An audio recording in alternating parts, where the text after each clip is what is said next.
بسم الله الرحمن الرحيم وبه نستعين. الحمد لله والصلاة والسلام على رسول الله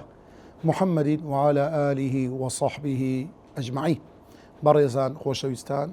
خوشحالي لبشي دوام لسورة الممتحنة دقينو بخزمت ايوي بريز استل آيات جمارة حفت حتى آيات جمارة سيزدا لخزمت ايوي بريز دبي سرتا بيوندي يعني توري يكم بيوندي بآياتكاني بيشو لسرتاي سورة الممتحنة خواي قول باسي هلويستي مسلمانان باورداران كل قلها وبجدانران كذا بيتون بن وبتايبت نمنا أو هاولي كوا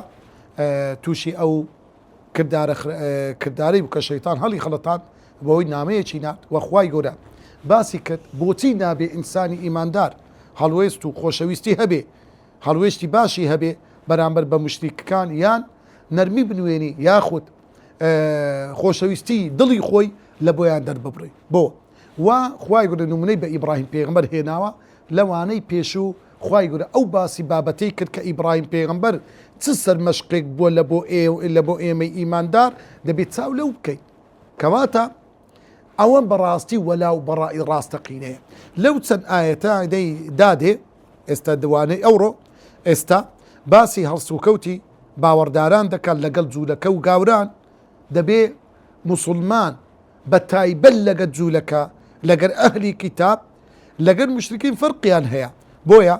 خوای گەورە باسی ئەو سونورەمان لۆ بازەکاتن لە چ کاتێک هەڵوێستی توند بەرامبەریان دەبی و لە چ کاتێک ڕێدراوە بەوەی کەوا ئینسانی ئیماندار ئەگەر هاموشۆیان بکە سەردانیان بکە سەلامیان لێ بکە وەکو برێ لە حالەتی سلم و ئاشتی جیاوازە لەگەر لە کاتی شەڕ و جەنگدا. تەوەری دووەم مانای وشەکان ئەن تەبەڕوهم چاکەیان لەگەڵدا بکەن وەظاهڕوو عەلا ئیخراجیکم پشتیوانی بێباوەڕەکانیان کرد بۆ بەدەرنانتان ئەو باسی ئەهلی کتابە تەوان فەمتەحینوهن تا ئافرەتەکان تاقی بکەنەوە ئوجوڕەهن مارەیی بە ئافرەتەکان بدەن بعیصەمی الکەوافر بە پەیوەندی ژن و مێردایەتی ئافرەتە بێ باوەڕەکان ئەو پەیوەندی ژن و پیاو لەگەڵ یەکتر هەیتیا و ئینفاتەکوم لە دەستچوونی ئەو ئافرەتانی بێ باوەڕن بەینە ئەیدیهن بەهۆی زوبانەوە یاخود پێش ئەوەی یعنی لە پێشتر ئێوە کارەکە بکەن و ئەڕجولیهن بەهۆی سەرجەی ناشەرعی و حەرام یان منداڵی ناشەرعی بدەنە پاڵ پیاوەکانیان ئەصحابی القبور مردوانی ناو گۆڕستان. ئاەتی ژمارە حەوت ئاەتی ژمارە حەفت کە خوای گەورە دەفەرمێ عەسى الله أن يجعل بينكم وبين الذين عاديتم منهم مودة والله قدير والله غفور رحيم. هۆی دابەزینی ئەو ئاەتە پیرۆزە دوای ئەوەی خوای گەورە باسی ئیبراهیم پێغەمبەری کرد کە چۆن خۆی بێبەری کرد لەگەڵ و نەتەوەکەی بڕوادارەکانیش بە هەمان شێوەی ئەو دژایەتی خزم و کەسەکانی خۆیان کرد خزم و کەسی ئیبراهیم پێغەمبەر خودای گەورە زانی بڕوادارەکان زۆر لە بێباوەڕەکان تووڕەن و ڕقێکی زۆریان لێیانە دوای ئەو ڕق و قینە زۆرە زۆرێک لەو بێباوەڕ و هاو بەشدانەرانە مسلمان دەبوونە خۆشەویست و دۆستی گیانی بە گیانیان تێکەڵ بە یەک دەبوون ژن و ژنخوازیان لەگەڵ یەکدا دەکرد هەر بۆیش خوای گەورە هەر بۆیش پێغەمبەری خوددا صلی الله علیه و سلم حەبیبەی کچی ئەبوو سوفیانی هێنا کە ئەبوو سوفیان مشریک بوو هەر ئەمەش بووە هۆی نەرمبوونی ئەبوو سوفیان کەوا ئیمان بینی سەبارەت بە پێغەمبەری خوددا وتی ئەمە پیاوێکی بەڕێزە هەرگیز لوتی بە زەوی ناکەوێت واتە تووشی نوشوستی و شکستی نابیتن یعنی ئەو نێزیک بوون و خزمایەتیە کە بیدایەت دروست بوو لە بەینی مشریکان و مسلمانەکان هەبوون لە دواییدا خوای گەورە ڕێگری لێکردن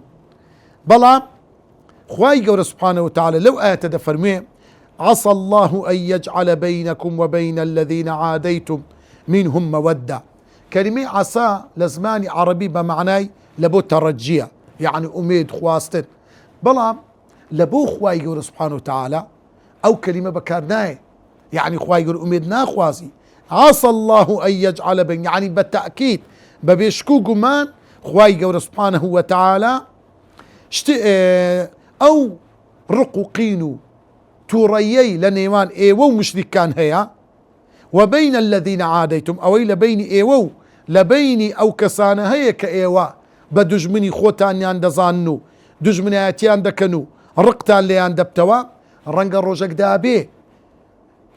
عاديت منهم لوانا مودة ببيت خوشويستي يعني الدواي أوهم ناخوشيا أوهموا رقوا شروا زنقوا روبا روبونوو ببي أو دجمن كاريا ببيت معي خوشويستي بهوي تيوا بهوي إيمان هيناني أو مشركانا يعني كبياوي وشي إمام عمر رضا ورحمتي خواي اللي صار به أو بردجاتي بيغمبرو مسلمانانيك بلا إيماني هنا كإيماني هنا إمام عمر بوتي كسيك أو إمام عمر كوا وكو أستيريك دب هبي شو بردوام روناتشي دابا مسلمانا خالدي كوري وليد موقف نما شر لقى مسلمان نكا يعني يجيك لنشوستي وشكستي مسلمان لدنجي أحد هو كاركي فكري خالد بو كالبشتيا صوراوة بلام لا لدعاي دا إيمان ديني لفتح مكة قربوي دكاتوا أو خالد كوري وليدا لتندين موقف مسلمانا سردخة بجداري تندين زنق دكا لدعاي دا ها أو يعني أو خالد أبو خوشويسترين كسي مسلمانا لويا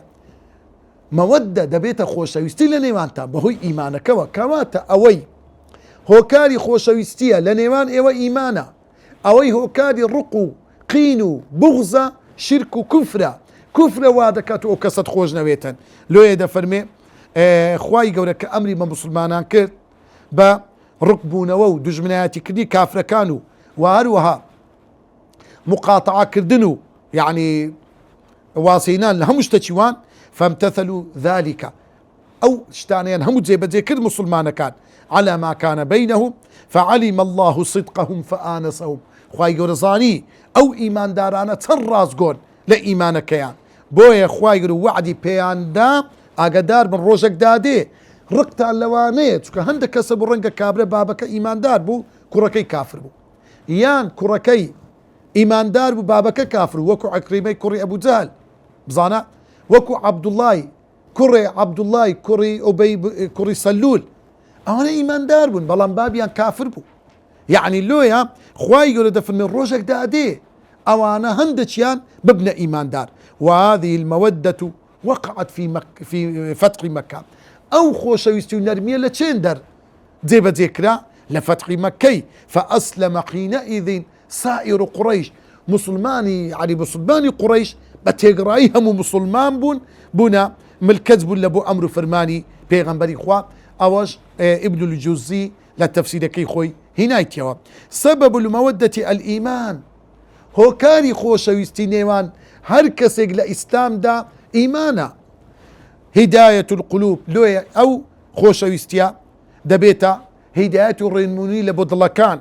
وتقليبها من حال إلى حال دبيتا وكاري أو كوا إنسان لا حالتك لبو حالتك بقوري أو الشيخ السعدي دفرمي كواتا عسى الله أن يجعل بينكم وبين الذين عاديتم منهم مودة والله قدير خواي يقول خوي حصوري نري إيشو كاركادا تقديري أمور دكا ليرة والله قدير بمعنى قدير يعني بمعنى هيزو دا صلاة وقدرة دي بلام ليرة بمعنى تدي والله قدير واتخواي يقول خوي تقديري أمور كان دكا إيشو كاركان هذا صوريني أو كافر بكافري دمريو أو إيمان ديني أو دبيت كسك سرق يعني لدواي أو كواب تندين زر زيان بإسلام دقيني دواي دبيت قلايك لبو إسلام أو أخواي يقول خوي إشكال بري ودبا والله غفور رحيم بلام أجر كسك مشريش بي كافريش بي كإيمان ديني خوالي خوش دبي خواي يقول بروح بسوز وبزهية لبو هر كسك لبندكاني خوي كإيمان بيدي كواتا يان تفسيرك يعني ايوا او دجمناتي كهيتان هندك زالك مشركان نرمي بنوينن خوشويستيك خوتان هبي نخوشويستيك لا لكان جاي دلو ايمانوا لا لۆی سۆز و محەبەتەکە بزانێت و دڵ سۆزی ئەو کەسەی یعنی کەسێک کە داعیە کەسێک کە خۆبخۆری دینە ئەتون مشریکەچی دەبینی ئەو پەڕی ڕقی لەگەر بێ کابرا ڕقی لە ئیسلامیش دەبتەوە لۆیە عەسى الله أن يجعل بينكم وبين الذين عاديتم منهم مودة ئاگادار بە ڕەنگە ڕۆژێک دادێ خۆشەویستیەک پەیدا بیان ئەو مەوەدەی ئەتو لەگەری دەنوێنی ببێتە هۆی ئیمان هینانی ئەو کەسە لۆیە تەمەشا بکە پێغەمبەری خوا صلی الله عليه وسلم نامەیەک دەنووسی لە بۆ سەعیدی کوڕی وەلید کە برای خالیدی کوڕی وەلیدە دەرێ بڕۆ ئەو نامە بدە خالیدی زۆر تەعەجوبە پیاوێکی عاقلی وەچی خالید هەتا ئێستا فکری نەکرد تۆ موسڵمان بیت و بێتە لای ئێمە یعنی خالیدی کوڕی وەلید تەعەجوب دەکا یعنی دەرێ پێغەمبەر باسی منی کردیا دەرێ ئەرێ وەڵڵا ئەوەش نامەی پێغەمبەری خوایە دەرێ ئەرێ وەڵڵا ئێ باشم چ نما بەرامبەر ئیسلامی نەیکەم پێغەمبەری خوا چۆن نامە لەو من دەنێری ئەوە چ گەورەیەکە یا ئیلاهی چ ئیسلامەکە چ پیاوێکە ئەوەندە بە سۆز و بەزەیی بێ ئەو هەموو خراپەی لەگە بکەم ئەو بە سۆز و بەزەییە لە بۆ من لۆی نەچمە ناواگر ڕاست دێ ئیمان دەین الله ئەکبەر لۆیە برای بەڕێزم یعنی کە ئەمە دەرەین وەلا و بەڕا معنای ئەوەی نییەت و کابرایکی بینی چاو لە ناو چاوی بنێ و زەقەکەیەوە وای لێ بە کابرا لێت بتۆقی نا ئاەتی لا ينهاكم الله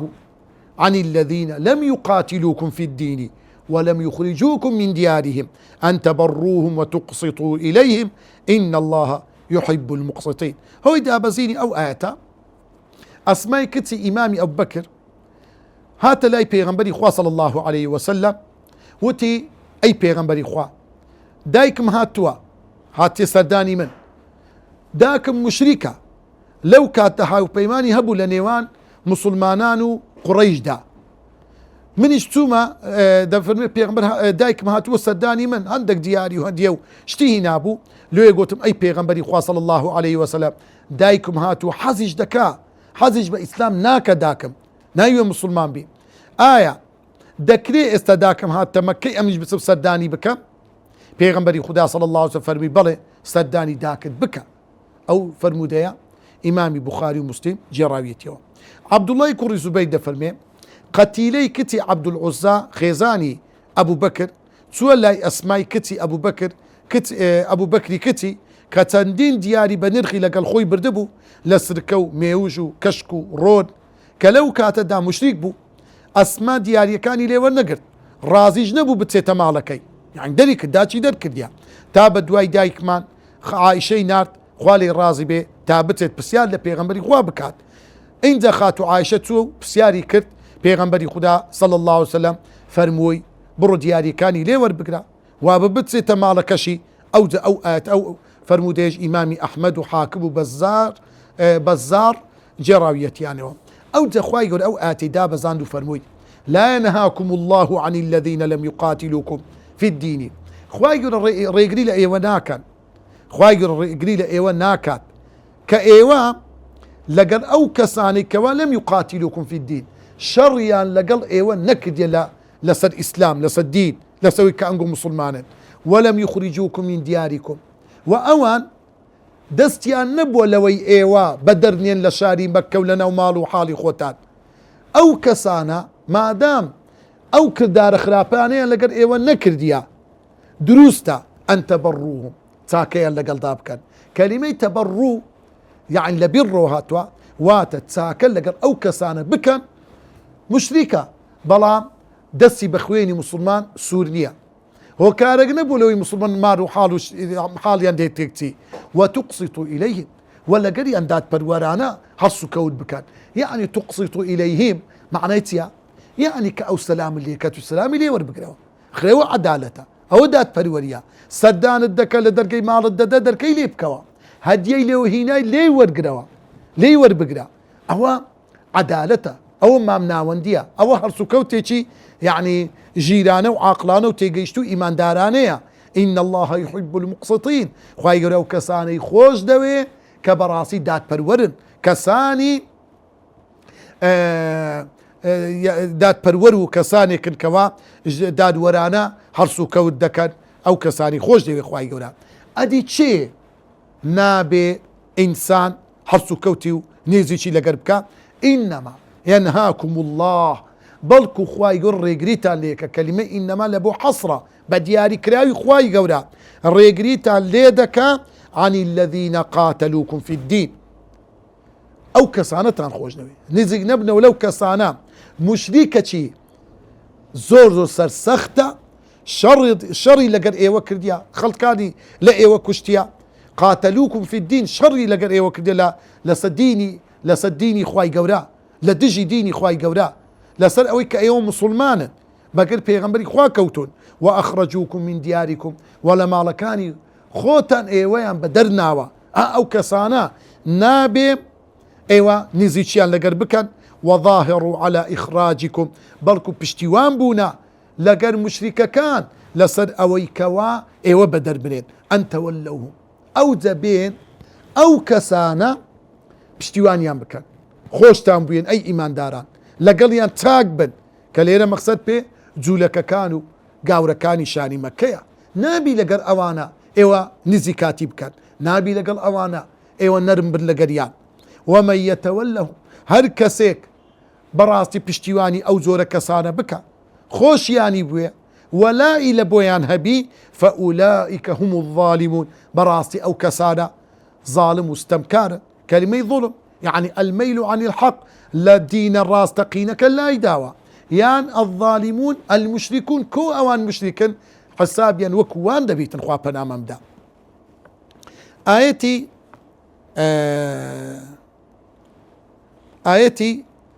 يا أيها الذين آمنوا إذا جاءكم المؤمنات مهاجرات فامتحنوهن هو يتابزيني أو آيتش مسور مروانی کوڕی حەکەم دەجێڕنەوە کە پێغەمبەری خوددا صلى الله عليه وسلم کاتێ بێباوەڕانی قوڕەیش لە ڕۆژی حودەیبیە پەیمانیان بەس لەگەڵ پێغەمبەری خوا صلى الله عليه وسلم ئافرەتە بڕوادارەکان چوونە لای پێغەمبەری خوا پەیمانیاندا بە پێغەمبەری خوا ئافرەتە بڕوادارەکان چوونە لای پێغەمبەری خوا ئەوانیش شانبەشانی پیاوەکان پەیمانیاندا ینی بەیعەتیاندا پێغەمبەری خوا ئەوەش ئیمامی بوخاری و موسلیم جێڕاویەتیەوە ابن عباس دەفەرموێ مشریکەکانی مەکە لە حودەیبیە پەیمانیان لەگەڵ پێغەمبەری خوا بەست لەسەر ئەوەی ئەگەر لە خەڵکی مەکە بچێ ئەگەر یەکێ لە خەڵکی مەکە بچێتە لای موسڵمانەکان دەبێت بیجێڕنەوە تەوان لەسەر چار خاڵ پێکاتن خاڵی یەکەم 10 ساڵ شەڕ ڕابۆستی خاڵی دووەم ئەو ساڵ بگەڕێنەوە ساڵێککە بێن عومڕەکەی خۆیان بکەن خاڵی سێم هەر لایەک لە موسڵمانەکان و مشریکان ئازاد بن پەیمان لەگەر هەر کەسێک لە تیرەکانی دەوروبەری خۆیان ببەستن خاڵی چوارەم کە خاڵێکی زۆر سەخت بوو لەسەر دڵی موسڵمانەکان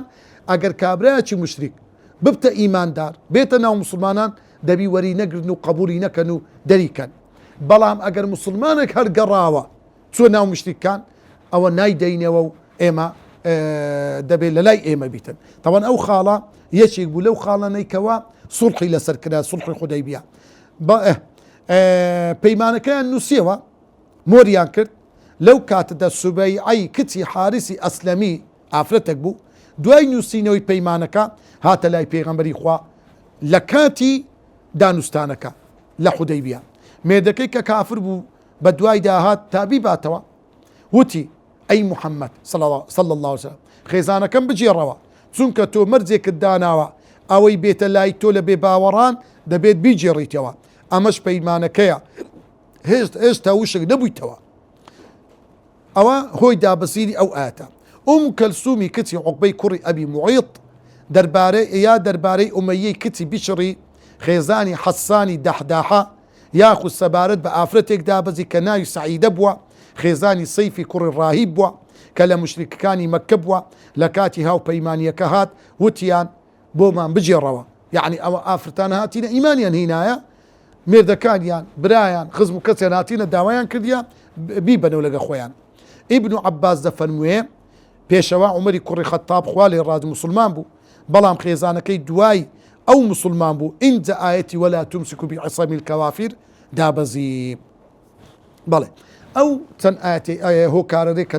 باسمان کرد هۆکاری دابەزینە دەکرێت یەک ئاەت چەند ڕووداوە ڕووی بەسە لەو سڵح حودەیبیە ڕەنگە چەند ئافرەت هاتیرە ئەو زۆ مێردی هاتێ ئەو برەی هاتێ ئەوە هاتێ بیبەنەوە لۆیە كان أسباب نزولي زوري هي خواي قولة دفرمي يا أيها الذين آمنوا أي بروادارا إذا جاءكم المؤمنات مهاجرات أجر أو بروادارا إيمان دارانا أو آفرتاني كوا كوتيان كرديا وازيا هنا ولا خلق مشركو خزمو كسا مشرك كانيان كوتيان كدو هاتو دين لولايتو أي بيغمبري خواه صلى الله عليه وسلم تون وريان بقرا فامتحنوهن تو تاقيان بكوا بزانا أوانا براسي إيمان دارن تونن فامتحنوهن الله أعلم بإيمانهن تونكا خواهي قولا أقدار بإيماني ناو دليان أوانا بمنافقي هاتينا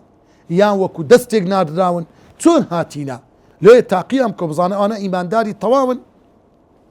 طبعا امتحان هو كاريكا لو شار زابونو زيادة تيجيشتن لبابت وجواهر النفيس بدل خصني اشتبه قيمة كان وبامتحان تتبين التجربة دائما أزمون بدردكوي يعني إنسان كامتحاني كرت وكو أزمونك اشتتاك كاني لو بدردكوي وكو إمامي بقاعي رحمتي خواي لسربي باسي كردوا إنت خواي قولة دفرمي فإن علمتموهن مؤمنات أقلود بدركت براستي أو آفرتانا إيمان داري تواون إيمان داري راستقينا أو آية دفرمي فيه دلالة بلقيا أن الإيمان على تمكين الاطلاع إيمان دكريت زاروية داب مزري بهويتي بهوي أو يتهزبكي چه إيماني دا مزراوة چه إيماني دو دليتي دايو كسيشي دغلو منافق دوروا بتبدر ذكري بحر سكوتي أو إنسانا يساهمو من دزاني أجا كومالا خلقك بي لا سكوتك دزاني چه بابنترو إيماني ناودري بهسترو تساكترا يعني نوعا ما لو إنسان بدردكوي إنت خواي قد فرمي أجر أو آفتانا كوتيان كرد وازيا لما حالو ميردي خويان هنا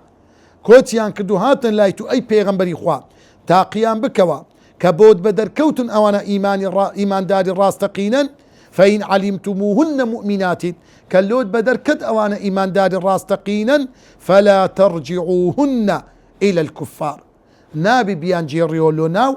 كافر كان لا هن حل لهم أو آفرتانا حلال نين لبو بياوا كافر كاني خويان ولا هم يحلون لهن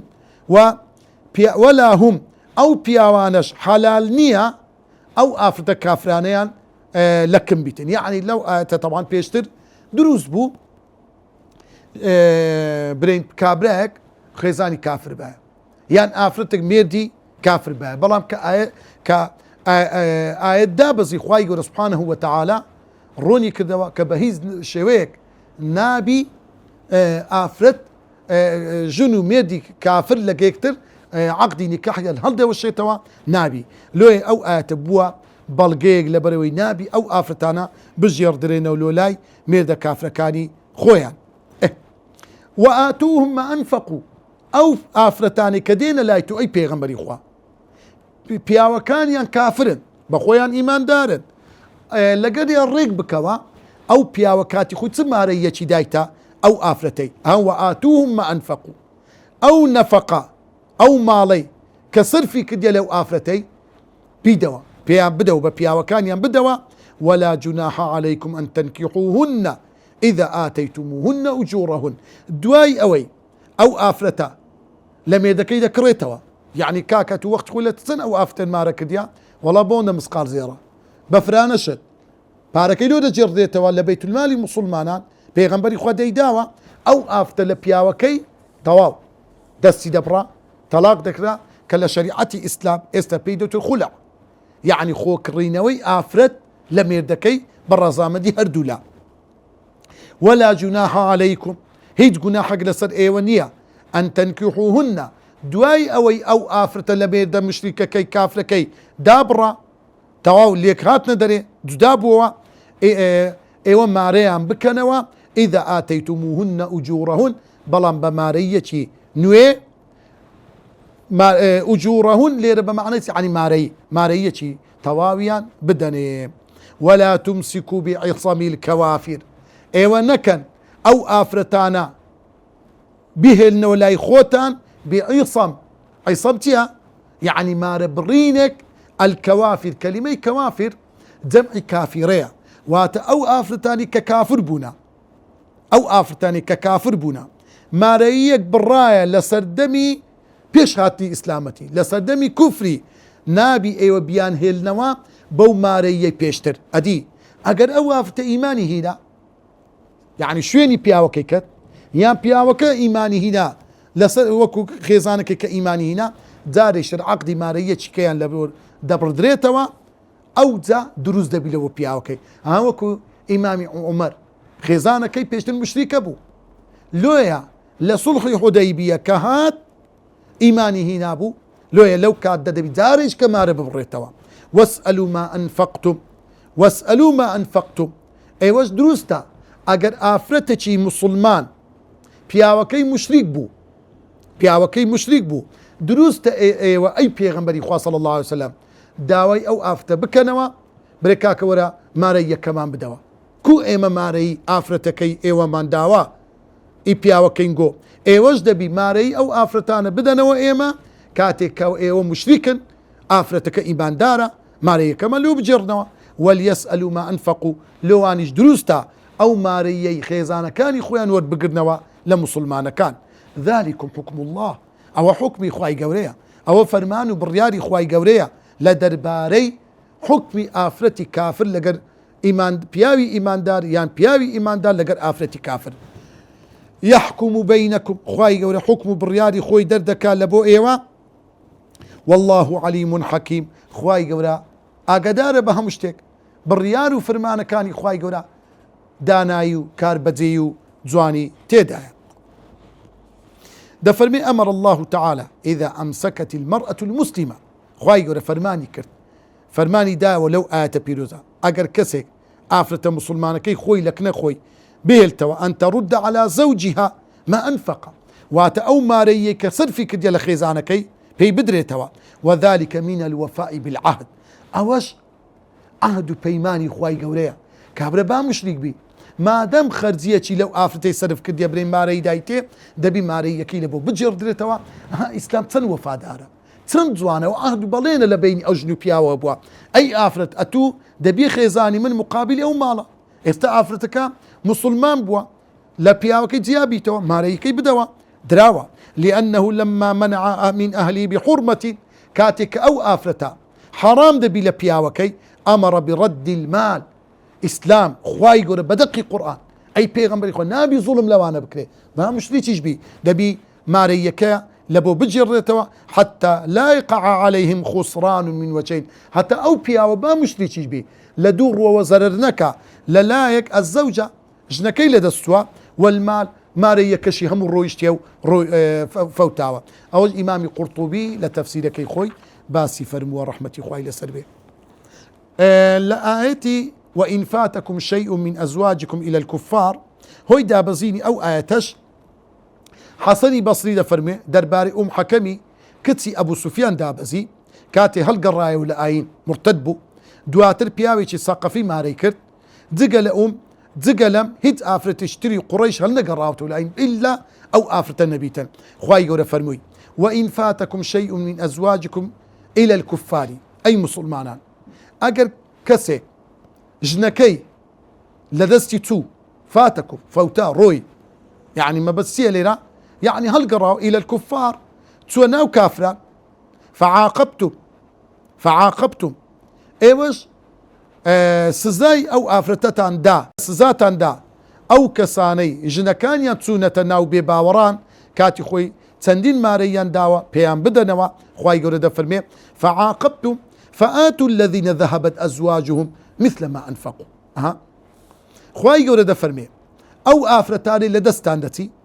هل دقرينوا بقر بياوي كافر دكون فعاقبتم ايوه سزاتان دا فآتوا الذين ذهبت أزواجهم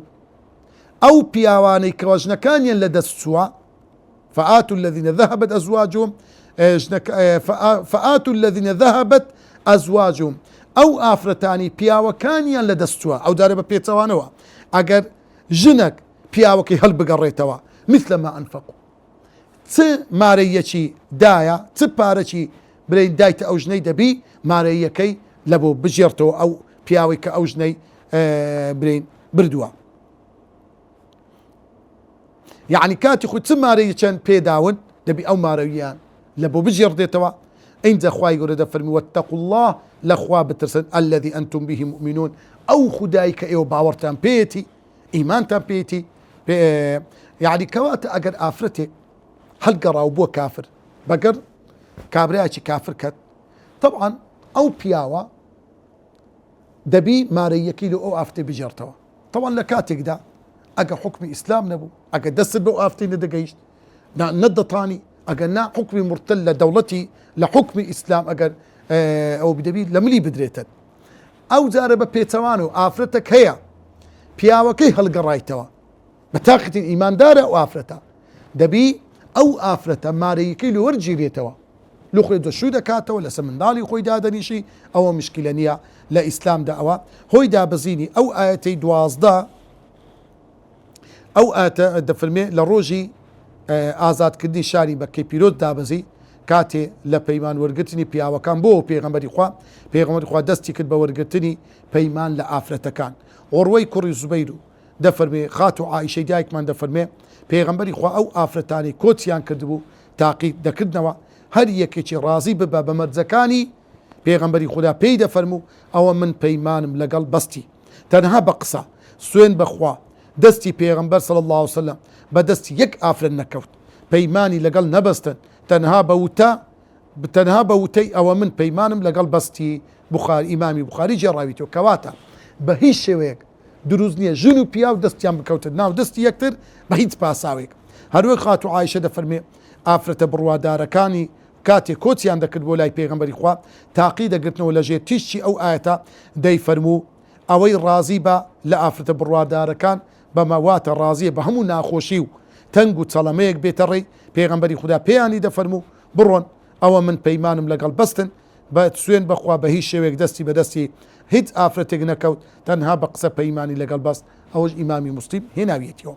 هەروەها دەجێڕنەوە کە پێغەمبەری خوددا صلی الله عليه وسلم پەیمانی لەگەڵ ئافرەت دەپات بە ڕۆکێکی لە نێوان دەستی خۆی و دەستی ئەوان دادەنا مەرجی لە سەریان دادەنا. ئەوە ڕیوایەتێکی لاوازە طبعا ضعیفە. ئومەیمەی کچی ڕوقەیبەی تەیمیە دەفەرمێ چوومە لای پێغەمبەری خوددا لەگەڵ چەند ئافرەتێک تا پەیمانی پێ بدەین پەیمانی لێمان وەرگرت لەوەی لە قورئانی پیرۆزدا هاتووە ئەللا نوشریکە بالله شەیئا ولا يعصينك في معروف لو آتيك باس كراوة إن دفرمي بجويري بيكران وتواناتا فما استطعتن يعني بجيري أو توانا وتمان خداو بيغمبر كي لإيما بسوز وبزيترا وتمان أي بيغمبر إخوا آية توقما لقل ناكي فرموي قصيم لقل يق آفرت وقصة كدما لقل صد آفرت. إمامي أحمد وترمذي ونسائي وابن ماجه جراوية يعني للروايات تشتري إمامي أحمد توقي لقل آفرتيش نكت توقي لقل هيت آفرتك نكت. يا أيها النبي إذا جاءك المؤمنات أي بيغمبران أي بيغمبري خوا صلى الله عليه وسلم إذا جاءك المؤمنات أجر آفرة إيمان داركان هاتنا لايتو يبايعنك بو أوي بيعة بلينت بيبدن على أن لا يشركن بالله شيئا لسر أوي كوا بهيش شويك شريك لو خواي يقول بالريار ندن ولا يسرقنا دزي نكن كشتيك خواي يقول حرامي كردوا خواي يقول ريقري لي كردوا ولا يزنينا ونابي داوين بيسي بكنو واروها الزينا بكن كخواي يقول حرامي كرديا ولا يقتلن أولادهن ونابي من دالكاني خويان بوكجن ولا يأتين ببهتان نابي هيت كاريتي قيزون هيت بختانك يفترينه أو بختانا بكن بين أيديهن وأرجلهن لبيشتر بكن يان لدوايدا ياخد بين أيديهن يعني خيانة بكن لوي كوا لقل بياوكان يعني خيانة بكن واتب الزبان بخوارني حرام يعني وأرجلهن بهوي السد زينا شرعي كاري حرام نابي هشتك بكن خواي قول حرامي كرديا ولا يعصينك في معروف نابي سربيتي هشتك بكن لقل أو بيمانو بلينك دايتيان بخواو بيغمبر في معروف بلام واتا في معروف ليه دا خواي قول كده في معروف طبعا طاعة أولي الأمر أو ملزمة إنساني مسلمان ملکەزبی لەسەر جێڕایەلی هەموو کەسێکی باڵادەست و کاربەدەست بەڵام في معروف معنێتە في معروف واتە بە جوێرەی ئەمر و جێبەجێ ئەمر و فەرمانی خوا ئەگەر هات ئەو کردارە ئەگەر ئەمری پێغەمبەریش بۆ سەڵڵاهو عەلەیهی وسەلەم پێچەوانەی فەرمانی خوابی کەەوە مەحاڵە شتیوانیە پێغەمبەری خوا شتی وا بکە ئەوە تاعەت نییە یان هەر کەسێک في معروف واتە ئەو نابی سەرپێچی بکەن لەو بەڵێنی کە دایکیان لەو بەیعەتی کە دایکیان في معروف کە هەموو شتی چاک و باشە فبايعهن ئەی پێغەمبەری خوا